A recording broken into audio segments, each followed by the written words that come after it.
কাদেরকে কো চেয়ারম্যানের পদ থেকে অব্যাহতি দিয়ে জাতীয় পার্টির চেয়ারম্যান এরশাদের নতুন সাংগঠনিক নির্দেশনা। দলে বিভেদ সৃষ্টির অভিযোগ প্রত্যাখ্যান কাদেরের।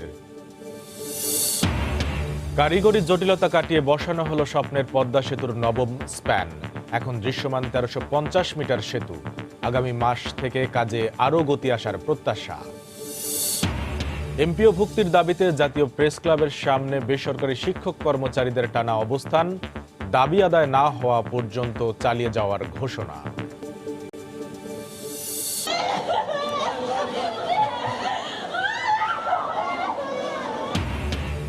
বরিশালে বাস মাহেন্দ্র সংঘর্ষে কলেজ ছাত্রী সহ নিহত ৭, বিভিন্ন এলাকায় আরো ৪ জনের মৃত্যু। সড়কে শৃঙ্খলা ফেরাতে হিমশিম খাচ্ছে পুলিশ, বললেন স্বরাষ্ট্রমন্ত্রী। নিউজিল্যান্ডে রাষ্ট্রীয়ভাবে জুমার আজান সম্প্রচার। ২ বাংলাদেশির দাফন সম্পন্ন। নামাজের আগে সমাবেশে হাদিসের উদ্ধৃতি দিয়ে ঐক্যের ডাক জাসিন্ডার।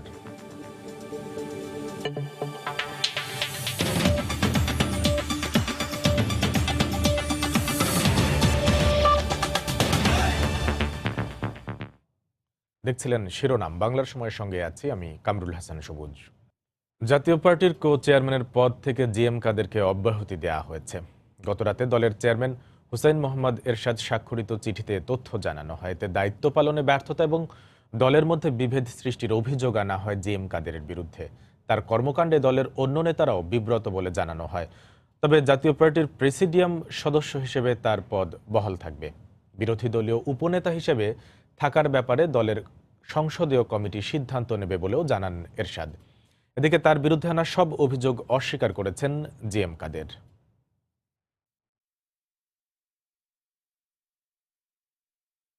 গতকাল বললেন আমাকে হসপিটালে মারা যাবে এবং তারপরে পার্টিতে আমি ভালো মতো চালাই, এই সমস্ত কথা উনি জানতে পারছেন। কিছু বুঝলাম না কিভাবে পার্টি দিয়েছে। পার্টি তো চেয়ারম্যান সাহেব আছে, আমি তো সবসময় চেয়ারম্যান সাহেবের সঙ্গে কাজই করতেছি। আর পার্টির সাংগঠনিক দায়িত্ব তো আমার না, পার্টির সাংগঠনিক দায়িত্ব হলো চেয়ারম্যান সাহেবের আর মহাসচিব। আমাকে যেটা দায়িত্ব দেয় সেটা আমি সেখানে ভাঙার পার্টি ভাঙার প্রশ্ন করতে পারি। আমি তো চেয়ারম্যান সাহেবের সঙ্গে কালকে প্রোগ্রাম করলাম, প্রতিদিনও প্রোগ্রাম করলাম, কোনো বক্তব্য দেবো না, যেটা সম্পর্কে আমি নিশ্চিত নই। খুবই অসম্ভব একটা বিষয় বলে মনে হয়। অবশেষে দ্বিতীয় দিনের চেষ্টায় গতকাল বসানো হলো পদ্মা সেতুর নবম স্প্যান। নদীর জাজিরা প্রান্তে ৩৪ ও ৩৫ নম্বর পিলারের ওপর স্প্যানটি বসানো হয়। ফলে দৃশ্যমান হলো ১৩৫০ মিটার সেতু। প্রকল্প এলাকা থেকে সাইফুল ইসলামের ছবিতে বিস্তারিত জানাচ্ছেন এহসান জুয়েল। বুধবার মাওয়া থেকে নিয়ে আসার পর বৃহস্পতিবার বসানোর কথা ছিল পদ্মা সেতুর নবম স্প্যান, কিন্তু স্প্যানবাহী ক্রেন নোঙর করে রাখার কেবল ছিঁড়ে যাওয়ায় তা আর সম্ভব হয়নি। তবে শুক্রবার ভোর ৫টা থেকেই স্প্যান বসানোর প্রক্রিয়া শুরু হয়। প্রথমে ক্রেনে রাখা স্প্যানটি পিলারের সমান উচ্চতায় তোলা হয়, এরপর এগিয়ে এনে সেটি সকাল ৯:১৫টায় বসে দেওয়া হয়। আগের স্প্যানগুলোর পাশেই শুরু হয় জোড়া লাগানোর কাজ। নদীর মাওয়া পাড়ের একটি আর জাজিরা পাড়ের ৮টি মিলে দৃশ্যমান ১৩৫০ মিটার সেতুতে উচ্ছ্বসিত ২ পাড়ের সাধারণ মানুষ। আশাবাদী দ্রুত কাজ শেষ হওয়ার ব্যাপারে। আজকে ৯টা বসছে, কাজের গতিও অগ্রগতিও আস্তে আস্তে অনেক বাইরে যাইতেছে। ব্রিজ হইলে যাতায়াত চলাচল ভালো হইতে পারে, বুঝেন না। আগে অনেক ফেরি জায়গা গেলে অনেক টাইম লাগে, আর যদি গাড়ি চলাচল হয় তো কম টাইমে ঢাকা যাইতে পারবো। শুরুতেই দেখেছি, এখন যখন হয়ে গেছে ইনশাল্লাহ খুশি গর্ব। আমাদের দেশে এত বড় জিনিস হচ্ছে। এখন যাইতে অনেক দেরি হয়, ব্রিজ হয়ে গেলে তো আর দেরি হবে না, গাড়ি যাতায়াত অনেক ভালো হবে। এর আগে ২৭শে জানুয়ারি তারিখে একটি আর ২০শে ফেব্রুয়ারি তারিখে একটি স্প্যান বসানোর পর পরিকল্পনা ছিল চলতি মাসে ২টি স্প্যান বসানোর। তবে এবার সেটি না হলেও আগামী মাসে কাজে গতি আরও বাড়বে বলে জানান প্রকল্প পরিচালক। আমাদের প্রোগ্রেসটাকে আরো বাড়ানো যায় কিনা, এখন একটা করতেছি, দুইটা করা, দুইটার পরে আরো বাড়ানো যায় কিনা, সেটা আমরা আগে দুইটা করি, তখন দেখতে হবে যে আমরা আরো পারি কিনা। পদ্মা সেতু কর্তৃপক্ষ বলছে এখন পর্যন্ত মূল সেতুর কাজে অগ্রগতি হয়েছে ৭৩%। একটু একটু করে বাড়ছে পদ্মা সেতুর দৈর্ঘ্য, একটি একটি করে স্প্যান বসছে, আর পদ্মা সেতুর সাফল্যের মুকুটে যোগ হচ্ছে নতুন একটি পালক। সবশেষ গত ৩ মাসে গড়ে প্রতি মাসে একটি করে স্প্যান বসেছে। তবে নদীতে যেহেতু এখন ১৪টি পিলার পুরো প্রস্তুত, তাই আগামী মাস থেকে প্রতি মাসে একাধিক স্প্যান বসানোর পরিকল্পনা প্রকল্প সংশ্লিষ্টদের।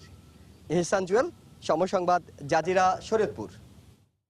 বরিশালে বাস মাহেন্দ্র সংঘর্ষে বিএম কলেজের এক ছাত্রী সহ গতকাল সারা দেশে আলাদা সড়ক দুর্ঘটনায় ১১ জন নিহত হয়েছেন। আহত হয়েছেন অন্তত ১০ জন। রিপোর্টার ও জেলা প্রতিনিধিদের পাঠানো তথ্য ও ছবি নিয়ে রিপোর্ট। সড়কে থামছে না মৃত্যুর মিছিল। আজও সড়কে প্রাণ গেল এক শিক্ষার্থীর। বরিশাল বিএম কলেজের মাস্টার্সের ছাত্রী শিলা হাওলাদারকে হারিয়ে কান্নায় ভেঙে পড়েন সহপাঠীরা। পুলিশ জানায় শুক্রবার সকালে 10 জন যাত্রী নিয়ে একটি মাহিন্দ্রা সদর উপজেলা থেকে বানারীপাড়া যাচ্ছিল। পথে তেতুলিয়া এলাকায় পৌঁছালে বিপরীত দিক থেকে আসা একটি বাসের সঙ্গে মুখোমুখি সংঘর্ষ হয়। এতে ঘটনাস্থলে শিলা হাওলাদার সহ 2 জন মারা যান। আহত 7 জনকে উদ্ধার করে সদর হাসপাতালে পাঠায় ফায়ার সার্ভিস ও পুলিশ। সেখানে চিকিৎসাধীন অবস্থায় আরও 4 জনের মৃত্যু হয়। আহতদের অবস্থাও আশঙ্কাজনক বলে জানিয়েছেন চিকিৎসক। আমি ওর যখন বেরোইছে ওর ড্রেসটা দেখছি, ও কিবোর্ডে বেরোইছে, ওই লাস্টে সেই ড্রেসেই পড়া। বন্ধু কয় কি কয় আমার ভাই অ্যাক্সিডেন্ট হয়েছে, আমি তো ওখান তুই আই পড়ছি, আইয়ে দিবি সেই ভাই দিয়ে আমার ভাই শেষ হয়ে গেছে।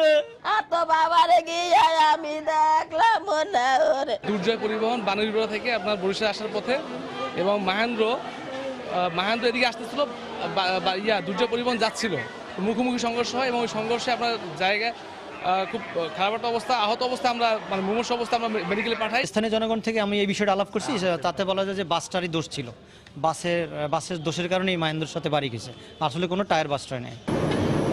মানিকগঞ্জের শিবালয় উপজেলার ফলসাটিয়া এলাকায় পণ্য বোঝায় একটি ট্রাক নিয়ন্ত্রণ হারিয়ে সামনে থাকা অপর একটি ট্রাককে ধাক্কা দেয়। আহত ট্রাক চালককে উদ্ধার করে উপজেলা স্বাস্থ্য কমপ্লেক্সে নেওয়া হলে চিকিৎসাধীন অবস্থায় তার মৃত্যু হয়। এছাড়া নরসিংদীর বেলাবো উপজেলায় রাস্তা পারাপারের সময় ট্রাকের ধাক্কায় এক নারী এবং মাগুরায় সড়ক দুর্ঘটনায় আরও 1 জন নিহত হয়েছেন।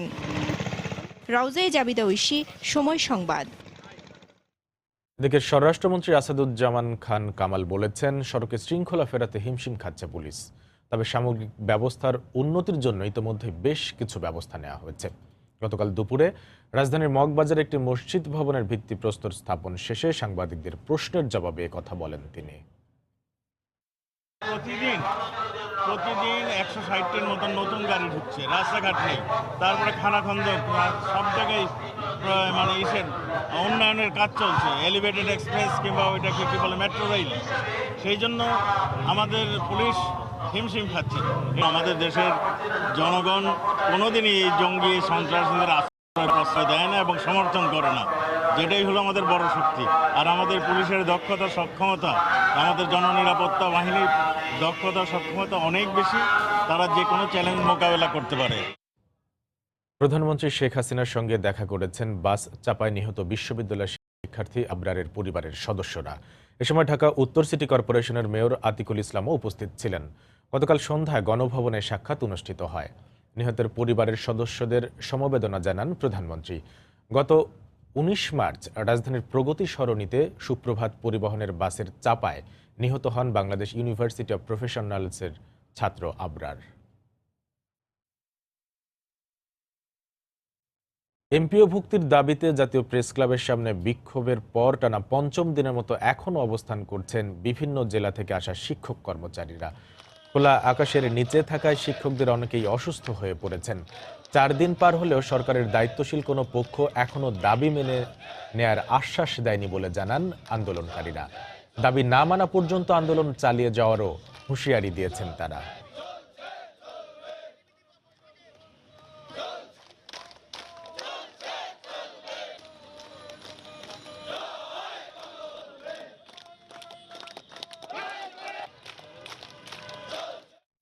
দুই সাল থেকে একই দাবিতে 30তম বারের মতো আন্দোলন করছেন নন এমপিও শিক্ষকরা। তাদের দাবির মুখে 2010 সালে স্বীকৃতপ্রাপ্ত কিছু শিক্ষা প্রতিষ্ঠানকে এমপিওভুক্ত করা হলেও বাদ রয়ে যায় আরও 5,242টি শিক্ষা প্রতিষ্ঠানের প্রায় 80,000-এর মতো শিক্ষক ও কর্মচারী। যে শিক্ষকদের থাকার কথা শিক্ষা প্রতিষ্ঠানে, সেই শিক্ষকই এখন সড়কে আন্দোলন করছেন নিজের অধিকার আদায়ে। শিক্ষা প্রতিষ্ঠানকে এমপিওভুক্তকরণের দাবিতে গত 19 মার্চ থেকে জাতীয় প্রেস ক্লাবের সামনে বিক্ষোভ ও অবস্থান কর্মসূচি পালন করে আসছেন শিক্ষকরা। এদিকে আন্দোলনরত অবস্থায় অসুস্থ হয়ে পড়েছেন অনেকে। আমরা বেতন ভাতা পাচ্ছি না, শিক্ষকতা করছি, আমরা পাশ করাচ্ছি, আমরা পরীক্ষা দেওয়া হচ্ছে, আমরা ছাত্রছাত্রী আমাদের আছে, কিন্তু আমাদের হচ্ছে আমাদের কোনো বেতন নেই। রাত যাপন করতেছি 2 দিন যাবত, মশার কামড়, কত কি আমরা কষ্ট সহ্য করে এখানে পড়ে আছি। বিভিন্ন জেলা থেকে আসা শিক্ষকরা জানান বেতন ছাড়া তাদের মানবেতর জীবনযাপনের কথা। কিভাবে আমার সন্তানদের মানুষ করব, এরাই তো জাতির ভবিষ্যৎ, কিন্তু তাদের লেখাপড়া যদি বাধা বিঘ্ন আসে, টাকা পয়সার অভাবে আমার সন্তানদের মেধা আছে কিন্তু পড়াশোনা করাইতে পারতেছি না। আমরা অত্যন্ত মানবতার জীবন যাপন করছি, তাই সরকার মহলের কাছে অনুরোধ আমাদের এই দাবি মেনে নেন। ততক্ষণ পর্যন্ত মানা না হবে ততক্ষণ পর্যন্ত আমরা রাজপথ ছাড়ব না।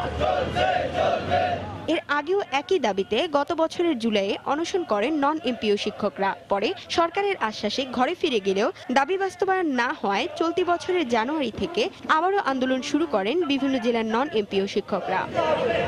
পিঙ্কি আক্তার, সময় সংবাদ, ঢাকা। বাংলার সময়ে আরও থাকছে। আবহাওয়ার সতর্ক সংকেতের পরিবর্তন আনায় প্রায়ই ঘটছে বিভ্রান্তি। উপকূলবাসীকে প্রশিক্ষণের তাগিদ, ব্যবস্থা নেয়ার দাবি জেলা প্রশাসনের।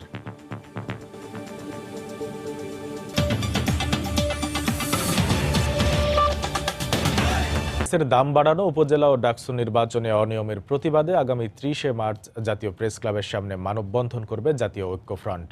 গতকাল বিকেলে রাজধানীর পল্টনের জামান টাওয়ারে জাতীয় ঐক্যফ্রন্টের স্টিয়ারিং কমিটির বৈঠক শেষে কর্মসূচি ঘোষণা করেন ঐক্যফ্রন্টের নেতা মাহমুদুর রহমান মান্না। এছাড়া এপ্রিল মাসে বিভাগীয় শহরগুলোতে সভা সমাবেশ ও গণশুনানি করার কথাও জানিয়েছেন তিনি। সামগ্রিকভাবে নির্বাচন প্রক্রিয়াকে ছিনতাই করা, দেশে সীমাহীন অর্থনৈতিক বৈষম্য বাড়া, বড়লোকদের সমস্ত বড় বড় ঋণ মাফ করে দেওয়া হচ্ছে, একটা লুটপাটের রাজত্ব কায়েম করছে, যারা লুটপাট করছে তাদের পক্ষে আছে। এই সমস্ত ব্যবস্থার প্রতিবাদে 30 তারিখ সকাল 11টায় আমরা জাতীয় প্রেস ক্লাবের সামনে মানববন্ধন করব। 31 তারিখ বিকেল 3টায় আমরা ইঞ্জিনিয়ারিং ইনস্টিটিউটে স্বাধীনতা দিবস উপলক্ষে আলোচনা সভা করব। আগামী 31 মার্চ চতুর্থ ধাপের উপজেলা নির্বাচনে পটুয়াখালী সদরে ইভিএম পদ্ধতিতে ভোট গ্রহণ হবে বলে জানিয়েছেন নির্বাচন কমিশনার মোহাম্মদ রফিকুল ইসলাম। গতকাল সকালে পটুয়াখালী সরকারি বিশ্ববিদ্যালয় কলেজে নির্বাচন কর্মকর্তাদের ইভিএম মেশিনে ভোট গ্রহণের প্রশিক্ষণ শেষে সাংবাদিকদের একথা জানান তিনি। যদি কেউ ব্যালট ছিনতাই করতে চায় এবং করেও, দেখেন আমরা এত প্রিকশন নেওয়ার পরেও হতেছে অনেকে করে, এটা করার সুযোগ কারো থাকবে না। ভীতি আছে যে রাত্রিবেলায় ভোট দেওয়া হয়ে যায়। এই মেশিনটা সকাল নির্ধারিত সময় সকাল 8টা বানানো যায়, এর আগে শুরুই হবে না, এর কার্যক্রমে শুরু হবে না, চাকরি হবে না। আমরা নিশ্চিত নিরাপত্তা নিশ্চিত। গাজীপুরের বিভিন্ন উপজেলায় আলোচনার কেন্দ্রে এখন উপজেলা পরিষদ নির্বাচন। গ্রামে গঞ্জে পাড়া মহল্লায় প্রতিটি চায়ের দোকানে আড্ডায় জমে উঠেছে উপজেলা পরিষদ নির্বাচনী আমেজ। ভোটারদের প্রত্যাশা, দীর্ঘদিনের সমস্যা সমাধানে কাজ করবেন নির্বাচিত জনপ্রতিনিধিরা। ছোট ছোট রাস্তাঘাট আছে, এই পাশে রাস্তা আছে, ওই পাশে রাস্তা আছে, ড্রেন আছে, এগুলো কোনো কাজকামি হয় না এই 5 বছর। কথার ফুলঝুরিতে বিশ্বাস না করে যে আমাদের কাজ করবে এমন লোক দ্বারা আমরা আসলে এমন লোককে আমরা নির্বাচিত করতে যাচ্ছি। মাননীয় প্রধানমন্ত্রী বলেছেন গ্রাম হবে শহর, গ্রামকে শহরে পরিণত করতে হলে উপজেলা পরিষদের মাধ্যম ছাড়া কোনোভাবেই সম্ভব না। ইনশাআল্লাহ এবার কালিয়াকৈরের মানুষের স্বপ্ন পূরণ করতে সক্ষম হবে। রাঙ্গামাটির বাঘাইছড়িতে সন্ত্রাসীদের গুলিতে নিহত 7 জনের পরিবারকে আর্থিক সহায়তা দেওয়া হয়েছে। গতকাল দুপুরে বাংলাদেশ আনসার ও গ্রাম প্রতিরক্ষা বাহিনীর চট্টগ্রাম রেঞ্জের উপমহাপরিচালক মোহাম্মদ শামসুল আলম প্রত্যেক পরিবারকে 1 লাখ টাকা করে অনুদান দেন। এছাড়া জাতীয় মানবাধিকার কমিশনের পরিচালক আল মাহমুদ ফাইজুল কবির ঘটনাস্থল পরিদর্শন এবং আহতদের খোঁজ খবর নেন। গত সোমবার রাঙ্গামাটির বাঘাইছড়িতে উপজেলা নির্বাচনের ভোট গ্রহণ শেষে ফেরার পথে 9 মাইল এলাকায় সন্ত্রাসীদের গুলিতে নির্বাচনী কর্মকর্তা সহ 7 জন নিহত হন।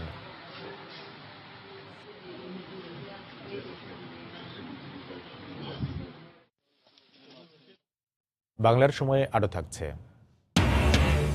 কিশোরগঞ্জে আওয়ামী লীগের দুপক্ষের সংঘর্ষে আহত অন্তত 10, পুলিশের ফাঁকা গুলি। নারায়ণগঞ্জে যুবলীগের মধ্যে সংঘর্ষে আহত 15।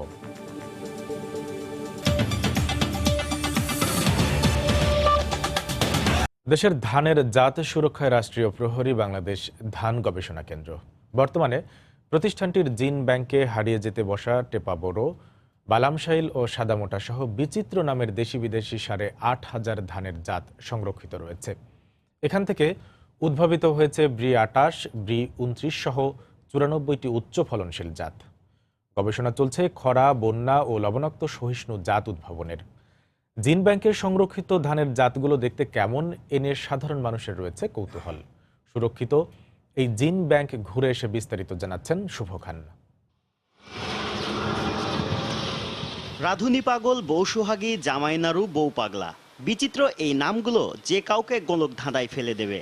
এগুলো সুস্বাদু খাবার কিংবা ব্যক্তি বা স্থানের নাম নয়, মাঠ থেকে হারিয়ে যাওয়া সুগন্ধি ধানের জাত। কিন্তু হারিয়ে যাওয়া এমন 8,500 ধানের জাত সংরক্ষণ করে গড়ে তোলা হয়েছে বাংলাদেশ ধান গবেষণা কেন্দ্রের জিন ব্যাংক। সংগ্রহের শুরুটা 1970 সালে। এরপর স্বল্পমেয়াদী রাইস জিন ব্যাংকের যাত্রা শুরু হয় 1974 সালে, আর 2007 সালে দীর্ঘমেয়াদী সংরক্ষণ পদ্ধতি যুক্ত হওয়ার মাধ্যমে জিন ব্যাংকটি পায় আধুনিকতার পূর্ণমাত্রা। শর্ট টার্মে ব্রাউন পেপারে আমরা 250 গ্রামের মতন করে সিড রাখি। তারপর যখন আমরা মিড টার্মে বা লং টার্মে রাখবো তখন রাখি যেরকম ফয়েল পেপারে। সিলিকা জেলটা রাখা হয় যদি কোনো এক্সট্রা ময়েশ্চার এটার ভিতর থাকে, তাহলে এই ব্লু কালারের সিলিকা জেলগুলো ময়েশ্চারটা কনজিউম করে। বীজের আকার, বর্ণ, কোন মৌসুমে চাষ হয় সেটা মিলিয়ে ধানের নাম হয়েছে কালিজিরা, বেগুনবিচি, 14 মুগর, জংলি বোরো, টেপা বোরো। সংরক্ষিত এসব জার্ম প্লাজম একটির সাথে অন্যটির সংকরায়ন করানো হয়। এরপর উদ্ভাবন হয় নতুন জাতের। কোটি টাকা দিলেও একটা ধানের গ্রেন পাবেন না। এবং এই একই সেট আমাদের আছে ইরিতে, এবং ইরির একই সেট আছে ইউএসএতে। সুতরাং এই যে অনেকেই বলে না যে আমাদের ধানের জাত হারিয়ে যাচ্ছে, অমুক ধানটা হারানোর কোনো সুযোগ নেই। জিন ব্যাংকে 8,500 ধানের জাত থাকলেও বর্তমানে চাষ হচ্ছে 400 থেকে 500 প্রজাতির ধান। উচ্চ ফলনের প্রয়োজনে কৃষকের ক্ষেত থেকে হারিয়ে গেছে কটকতারা, পানবিড়া ও কার্তিক সিন্নি সহ নাম না জানা ধানের অনেক জাত। তবে ব্রিজ বিজ্ঞানীরা বলছেন, জিন ব্যাংকে বৈজ্ঞানিক পদ্ধতিতে সংরক্ষিত এসব ধানের জাত টিকে আছে, টিকে থাকবে বছরের পর বছর। গবেষণার মাধ্যমে ঐতিহ্যবাহী এসব ধানের সংমিশ্রণেই উদ্ভাবিত হবে নতুন নতুন জাত। বাংলাদেশ ধান গবেষণা কেন্দ্রের জিন ব্যাংক থেকে শুভ খান, সময় সংবাদ। চট্টগ্রামের খাতুনগঞ্জে অনেকটা পানির দামেই বিক্রি হচ্ছে দেশীয় পেঁয়াজ ও রসুন। মাত্র 6 টাকা কেজি পেঁয়াজ আর 30 টাকা রসুন। অথচ ভারতীয় পেঁয়াজ ও চায়না রসুন 2 থেকে 3 গুণ বেশি দামে বিক্রি হচ্ছে। আমদানিকারকদের অভিযোগ, দেশি পেঁয়াজ ও রসুন বাজারে আসার আগেই কমিয়ে দেওয়া হয় বিদেশি এসব পণ্যের দাম। নূর জামাল আতিকের ক্যামেরায় শফিকুল আলমের প্রতিবেদন।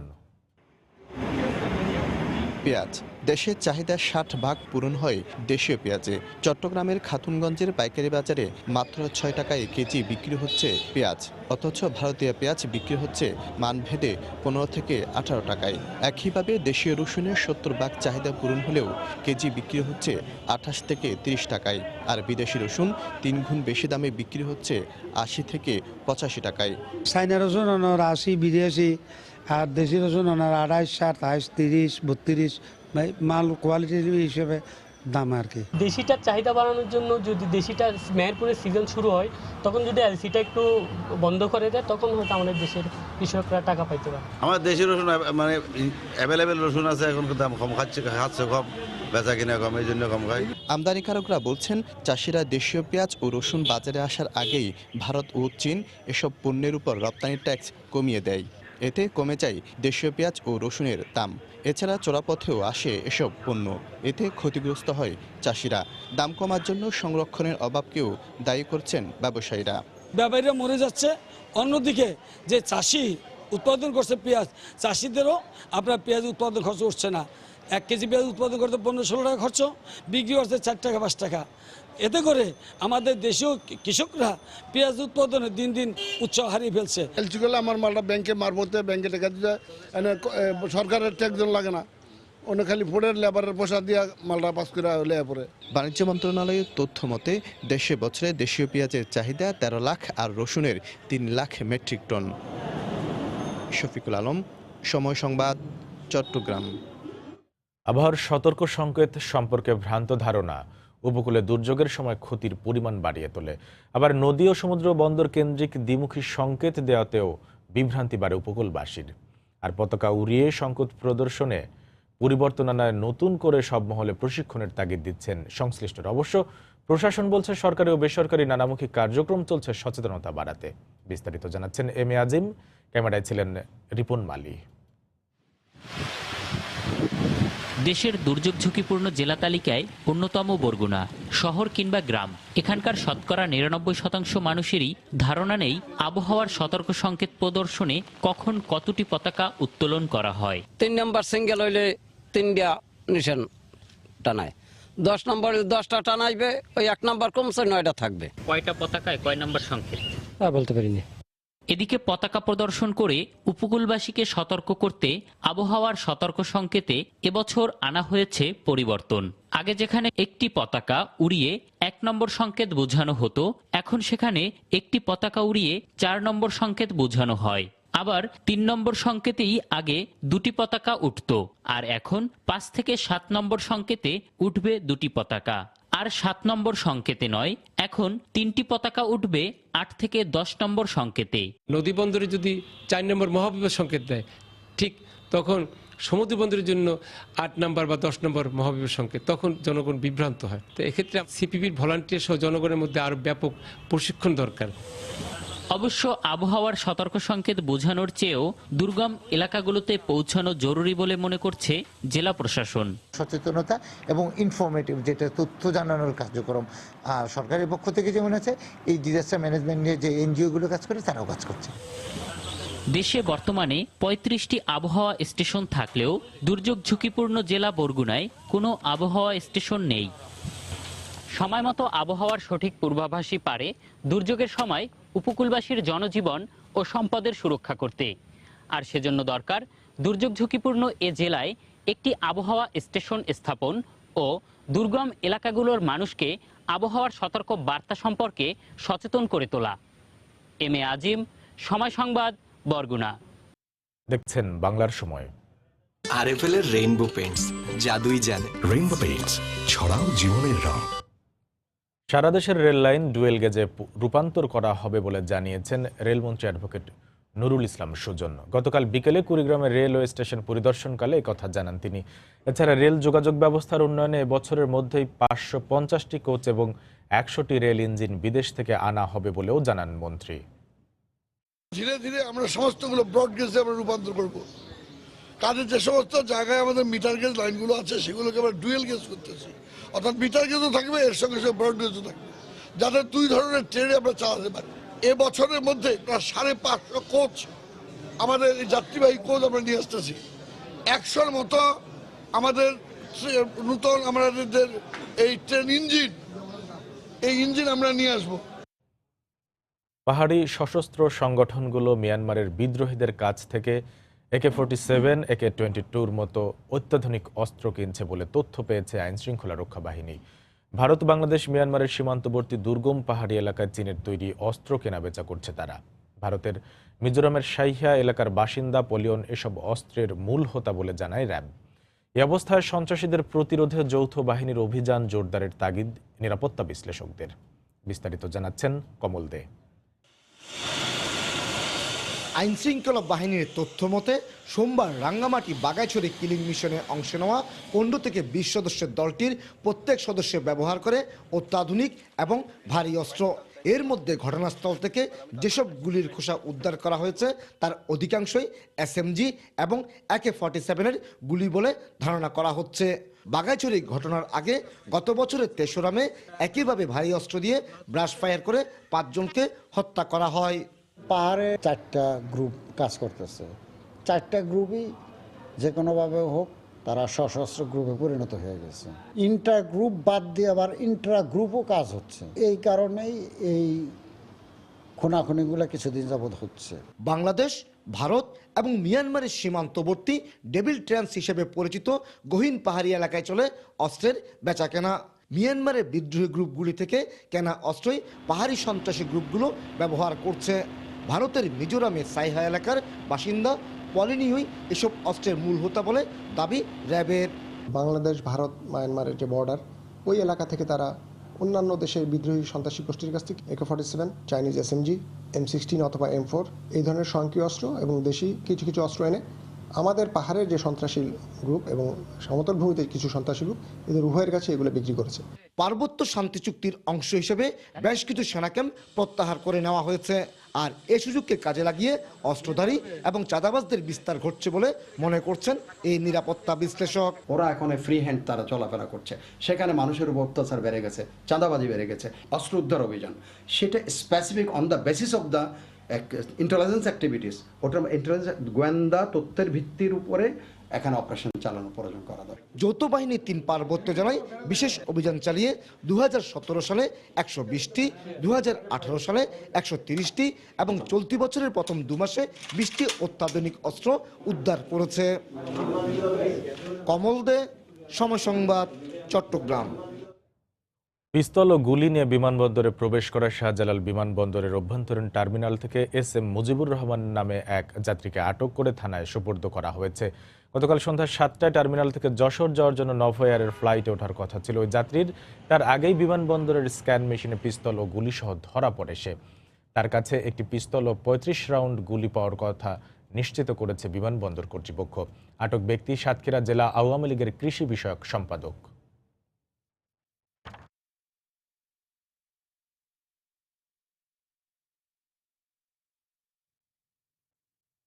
কিশোরগঞ্জে আওয়ামী লীগের দুপক্ষের সংঘর্ষে অন্তত 10 জন আহত হয়েছেন। পরিস্থিতি নিয়ন্ত্রণে পুলিশ 20 রাউন্ড গুলি ছোড়ে। পুলিশ জানায়, গতকাল সন্ধ্যায় সদর উপজেলার করসাগড়িয়াইল বাজার এলাকায় নির্বাচনী পথসভা করছিলেন স্বতন্ত্র প্রার্থী মামুন আল মাসুদ খানের কর্মী সমর্থকরা। এ সময় প্রতিপক্ষের লোকজন তাদের উপর হামলা চালায়, এতে উভয় পক্ষ সংঘর্ষে জড়িয়ে পড়ে। একটি মোটরসাইকেল ভাঙচুর করা হয়। আহত হন অন্তত 10 জন। খবর পেয়ে পরিস্থিতি নিয়ন্ত্রণে আনে পুলিশ ও র্যাব।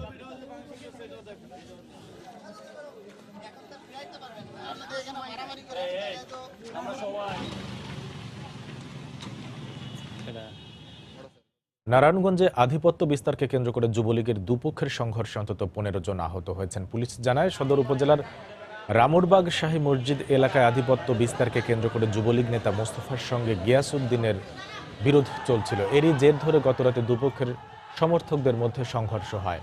এতে উভয় পক্ষের অন্তত 15 জন আহত হন। পরে তাদের উদ্ধার করে সদর হাসপাতালে ভর্তি করা হয়। খবর পেয়ে পরিস্থিতি নিয়ন্ত্রণে আনে পুলিশ।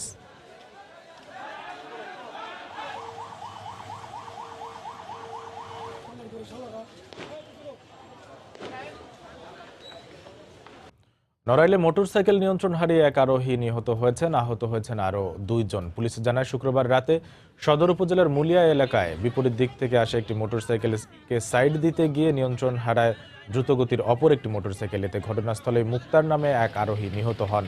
এ ঘটনায় আহত 2 আরোহীকে গুরুতর অবস্থায় উদ্ধার করে সদর হাসপাতালে ভর্তি করা হয়।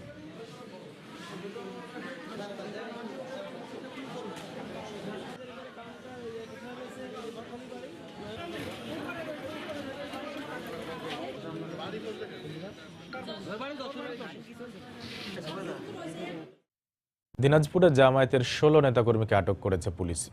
গতকাল বিরামপুর টেকনিক্যাল কলেজের একটি কক্ষ থেকে তাদের আটক করা হয়। পুলিশ জানায়, জামায়াতের বেশ কয়েকজন নেতাকর্মী নাশকতার পরিকল্পনার উদ্দেশ্যে গোপন বৈঠক করছে এমন খবরে অভিযান চালানো হয়। এ সময় বৈঠকরত অবস্থায় তাদের আটক করা হয়। আটককৃতদের বিরুদ্ধে নাশকতার একাধিক মামলা রয়েছে বলে জানিয়েছে পুলিশ।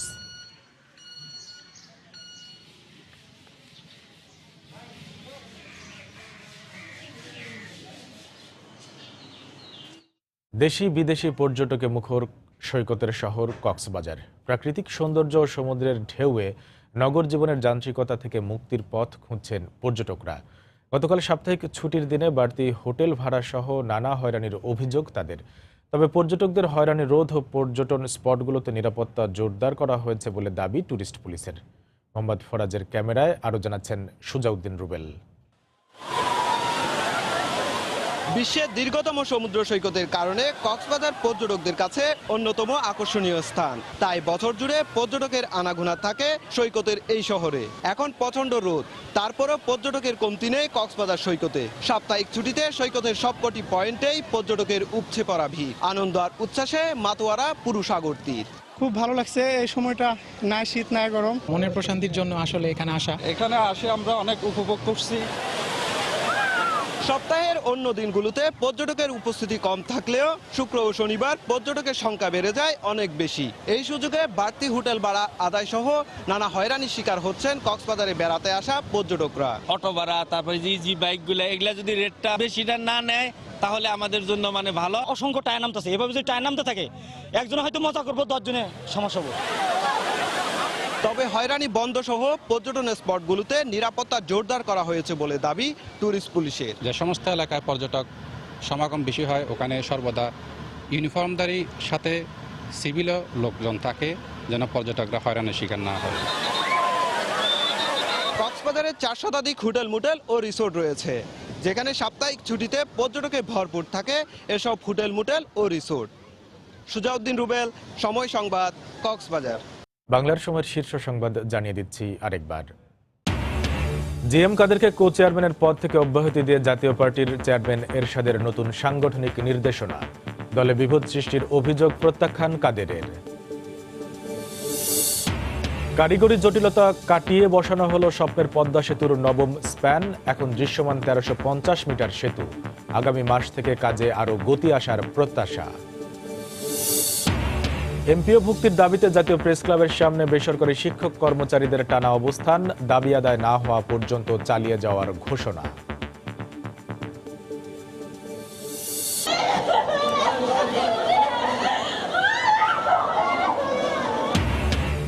বরিশালে বাস মাহেন্দ্র সংঘর্ষে কলেজ ছাত্রী সহ নিহত 7। বিভিন্ন এলাকায় আরও 4 জনের মৃত্যু। সড়কে শৃঙ্খলা ফেরাতে হিমশিম খাচ্ছে পুলিশ, বললেন স্বরাষ্ট্রমন্ত্রী। নিউজিল্যান্ডে রাষ্ট্রীয়ভাবে জুমার আজান সম্প্রচার। 2 বাংলাদেশের দাফন সম্পন্ন। নামাজের আগে সমাবেশে হাদিসের উদ্ধৃতি দিয়ে ঐক্যের ডাক জাসিন্ডার। এই ছিল বাংলার সময়। যে কোনো খবর পেতে ভিজিট করুন সময়নিউজ.tv। আপনার মোবাইলে সময় সংবাদ দেখতে সকল খবর পেতে ডাউনলোড করুন সময় অ্যাপ। সঙ্গে থাকুন সময়ের।